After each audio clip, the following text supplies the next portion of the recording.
కాబట్టి పవన్ కళ్యాణ్ గారు మాట్లాడడం హిందూ ధర్మం కోసం చాలా మంచి కార్యక్రమం. అది మాట్లాడే దమ్మున్న నాయకుడు ఎవడన్నా ఉన్నాడా? ఓటు బ్యాంకు కోసం హిందూ ధర్మాన్ని అమ్మేసుకున్న రాజకీయ నాయకులు కూడా ఉన్నారు. హిందువులకి ఏదైనా జరిగితే వచ్చే రాజకీయ నాయకుడు ఉన్నాడా? ఏ పార్టీ అన్నా ఉందా?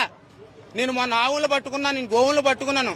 శివరాత్రి మహాశివరాత్రికి నన్ను అరెస్ట్ చేసి రావులు పట్టుకున్నానని చెప్పేశాను. నన్ను అరెస్ట్ చేశారు. అరెస్ట్ చేసి రాజనగర్ స్టేషన్ లో పెట్టారు. పెడితే ఎవరైనా సరే ఏ పార్టీ కూడా రాలేదు. ఒక బీజేపీ పార్టీ నాయకులు వచ్చి ఆవిడ నిజంగా ధర్మ ప్రకారంగా ధర్మంగానే పనిచేసింది, ఆవిడ చట్టపరంగా పనిచేసింది, ఆవిడ ఎందుకు అరెస్ట్ చేస్తారని చెప్పేసి నన్ను బయట తీసుకొచ్చారు. ఉన్న పార్టీ నాయకులు ఎవరైనా వచ్చారా? హిందువులు ఇప్పటికైనా ఈ విషయం తెలుసుకోవాలి. హిందూ ధర్మంకి సపోర్ట్ చేసేది ఎవరైనా ఉన్నారంటే వాళ్ళకి మనం ఓటేయాలి. నానా చెత్త పార్టీలకి వేయకూడదు ఓటు. ప్రతి ఒక్కడు వస్తాడు ఓటేసామని, అందరికి వేసేయకూడదు. అటు జయశ్రీరామ్ అన్నప్పుడు మనం ఓటేయాలి.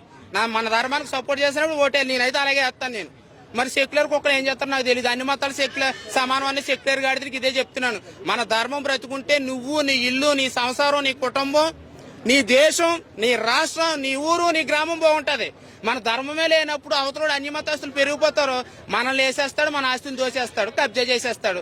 తర్వాత అప్పుడు మనం ఎంత నోరు కొట్టుకున్నా సరే నువ్వు మిగలవు, నీ కుటుంబం మిగలదు, నీ కులం కోసం గజ్జి గోక్కుంటావు కదా, ఆ కులం కూడా ఉండదు. బీజేపీలో ఉన్నారు పవన్ కళ్యాణ్ గారు, హిందువులకు మద్దతుగా ఉన్నారు అని అంటే అది ధర్మం నాశనం అయిపోతుంది కాబట్టి సపోర్ట్ చేస్తారు. అలాగే బీజేపీ పార్టీ ఏ మతాలకి వ్యతిరేకం కాదు, అన్ని మతాలను గౌరవిస్తుంది.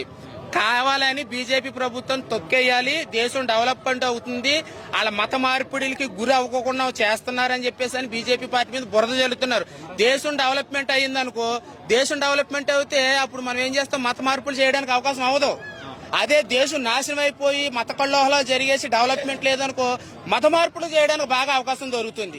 అంతే కాబట్టి ఎప్పుడైనా సరే మన బీజేపీ పార్టీ మీద ఖచ్చితంగా బురద జల్లుతారు ఖచ్చితంగా.